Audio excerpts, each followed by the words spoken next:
শিৱ পিতাৰ স্মৃতিত মগন হৈ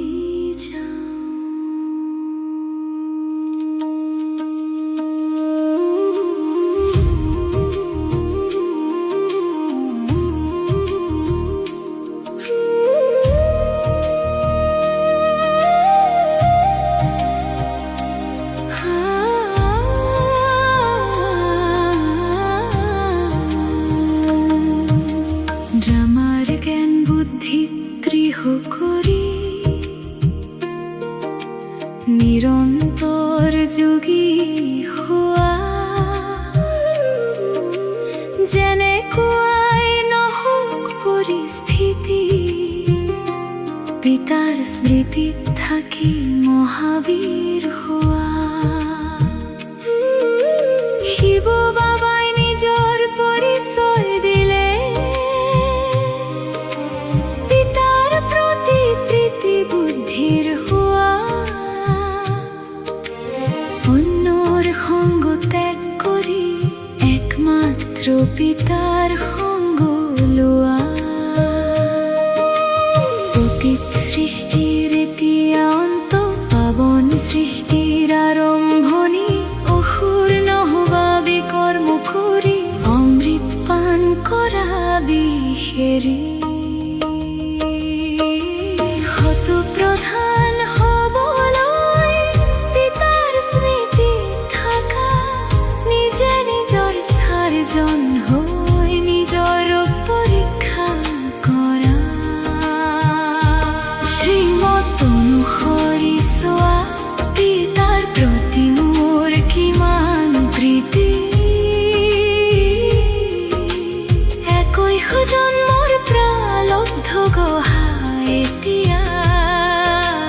সৎকৰ্মৰ বীজ সিঁচি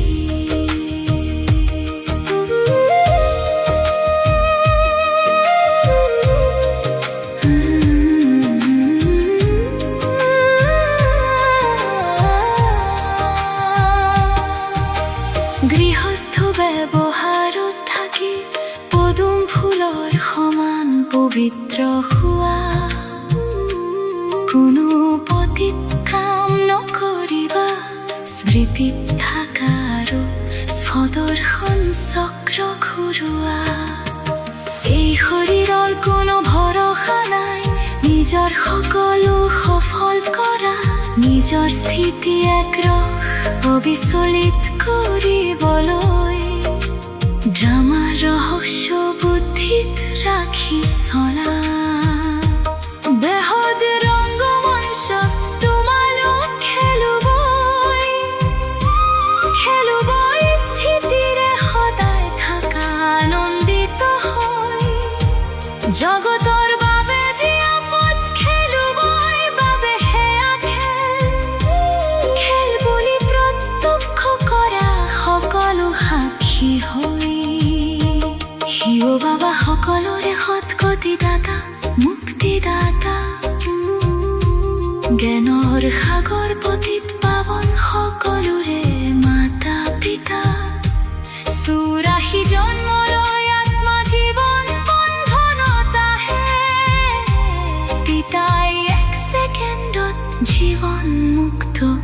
কৰি দিয়ে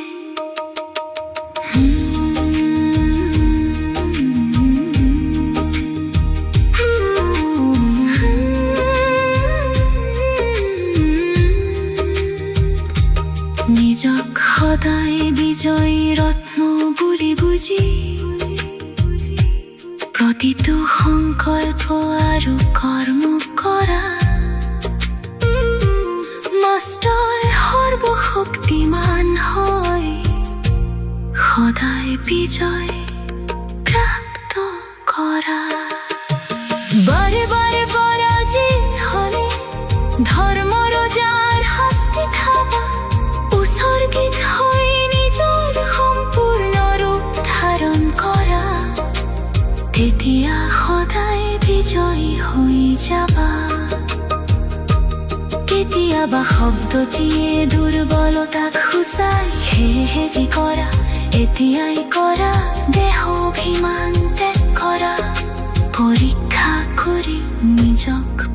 পৰিবৰ্তন